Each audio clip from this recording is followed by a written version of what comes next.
आज बहुत ज़बरदस्त इंटरव्यू लिया अरशद मेहूद साहब ने। सचबार टीवी के एंकर हैं, वो हमारे साथ जुड़ चुके हैं। तो आज हम जो हिम्मत साहब हैं जी, उस फर्स्ट वकील थे सीमा केस में जिसने बेल दिलाई। और बाखूबी आप जानते हैं इसमें हिम्मत साहब ने उसको किस तरह से बेल दिलाई। तो आज इसने कुछ तलख सवाल भी किए अरशद मेहूद साहब ने। तो हम जानना चाहेंगे अरशद साहब से कि आपने इनसे सवालात किए तो आप कैसा महसूस कर रहे हैं जी। सीमा के हवाले से उन्होंने पहला सवाल ये किया था कि आप उसका केस, आपने उसको केस में बेल दिलाई, तो आप उसको कैंसिल करवा सकते हैं।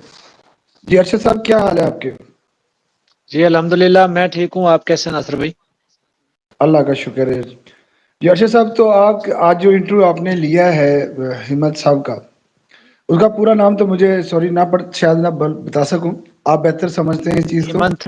हेमंत ठीक है, उनका हेमंत नाम है, एडवोकेट हेमंत। जी जी। तो आज जिस तरह से आपने उसकी डिबेट की उनके साथ, तो बिल्कुल एक डिफरेंट था, पहले से थोड़ा सा केस वाज़ेह था। कुछ सवाल तो आपने उससे किए और उन्होंने अपनी सच्चाई जिस तरह से बताई कि किस तरह से उन्होंने अपनी करैक्टर अपनी ज़िंदगी की शुरू की।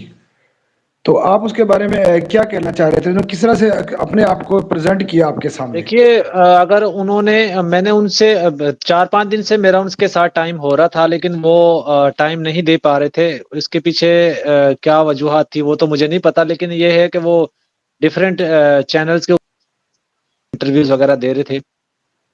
मैंने जब उनसे इंटरव्यू शुरू किया तो उनसे मैंने कहा कि मैं आपसे कुछ तलख सवाल पूछूंगा, कुछ आपके हिसाब से पूछूंगा, कुछ अपने हिसाब से पूछूंगा। कुछ लोग हैं हमारे जो दर्शक हैं, जो देखने वाले हैं, वो सवालात करेंगे, कुछ मैं वो पूछूंगा। तो मैंने उनसे पूछा, पहले उनकी बेसिक एजुकेशन के बारे में पूछा। उनसे पूछा कि आपका ख्वाब था ये लॉयर बनना, या आप क्या बनना चाह रहे थे? तो उन्होंने बताया कि मैं डॉक्टर बनना चाह रहा था, लेकिन मेरे नंबर कम थे इंटर में, फिर उसके बाद मुझे वकालत करनी पड़ी। तो मैंने उनसे पूछा कि आप क्या समझते हैं, आपने सीमा की जो बेल करवाई थी वो आपको शोभा नहीं देती थी कि आप उसकी बेल करवाएं, क्योंकि उन्होंने एंट्री की थी हिंदुस्तान में।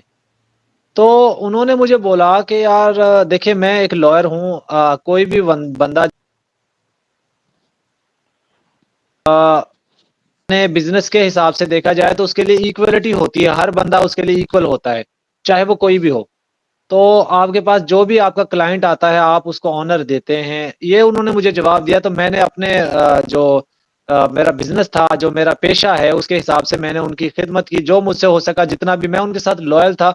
और मैंने उनके साथ जो है वही बिहेव किया जो एक बिजनेसमैन को या एक लॉयल इंसान को कर। उन्होंने अपनी तरफ से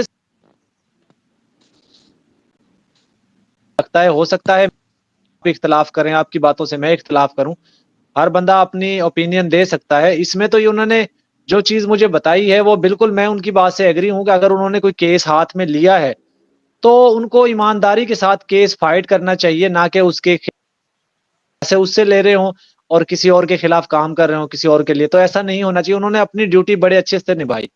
हाँ, मैंने एक चीज़ और ऑब्जर्व की है, अच्छे इंसान हैं, बहुत अच्छे नफीस इंसान हैं, दिल के साफ हैं। और एपी सिंह के सवाल पूछा था तो उन्होंने कहा था, मैंने उनसे पूछा कि देखिए एपी सिंह ने कुछ ऐसे जुमले कसे थे पाकिस्तान के खिलाफ। से पूछा एपी सिंह के बारे में, मैंने उनसे पूछा तो उन्होंने मुझे बताया कि एपी सिंह जो है वो, उनसे पूछा कि A P Singh as a lawyer उनको शोभा देता है उनको कि वो किसी दूसरी कंट्री के खिलाफ इस तरह जहर उगले जिस तरह के उन्होंने उगला। बल्कि उसने तो पूरी वकला के रख दिए, ये बयान देकर पाकिस्तान या किसी और कंट्री के मुताल्लिक भी ये उसको मुर्दाबाद बोलकर। तो किसी भी पढ़े लिखे इंसान को, जो समझदार हो, जिसके पास एजुकेशन हो, जिसके पास कोई पद हो, कोई ओहदा हो, और उसको ये जेब नहीं देता कि किसी भी कंट्री को इस तरह बोला जाए। बहुत से लोग नीचे से सवाल, हमारे कमेंट्स जो हमारे देखने वाले हैं, वो सवालात उनको वो सवाल पढ़ के सुनाता था कि आप अगर आपको केस दिया जाए सीमा का, केस लड़ना है, तो आप उसको केस लड़ेंगे इस पे। वो थोड़े से खफा भी हुए कि यार ये सवाल नहीं बनता, क्योंकि ऑलरेडी मैं उनका लॉयर हूँ।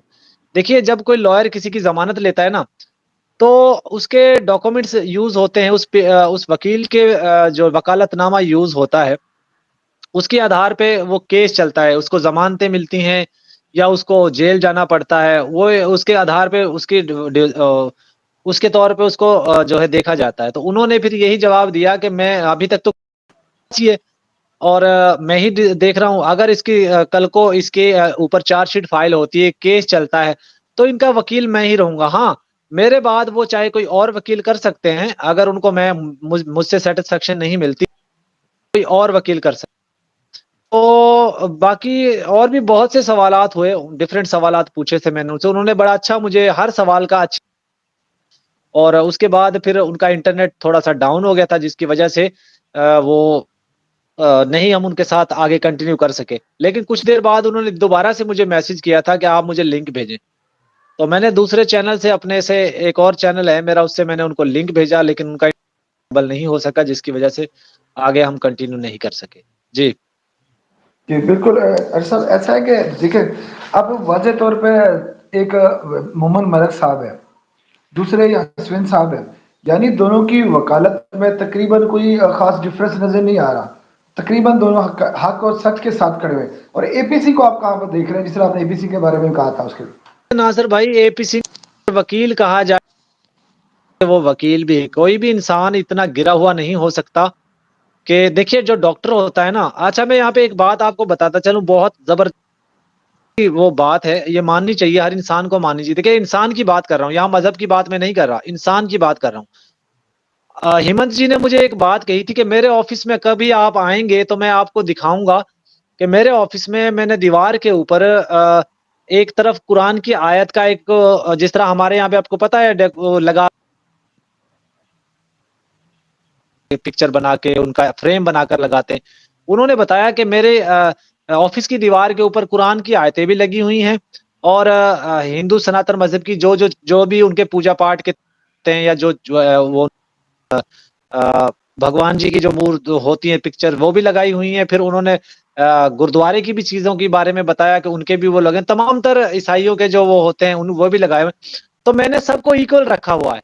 मैंने अपने ऑफ़िस में सबको इक्वल रखा है। ये एक इंसान है, देखिए अच्छे इंसान की एक यही पहचान होती है कि उसको हर मत करना पड़ता है, हर मज़हब की इज़्ज़त करनी पड़ती है, हर तरह के इंसान की जो है वो खिदमत करनी पड़ती है। इस पे मैंने उनको बताया था कि हमारे यहाँ पे भी, पाकिस्तान के अंदर भी कुछ ऐसा होता है कि कुछ चंद एक दुकान, शॉप्स ऐसी होती हैं, दुकानदार। तो किसी भी दुकानदार को, जो बिज़नेसमैन होता है ना, देखिए,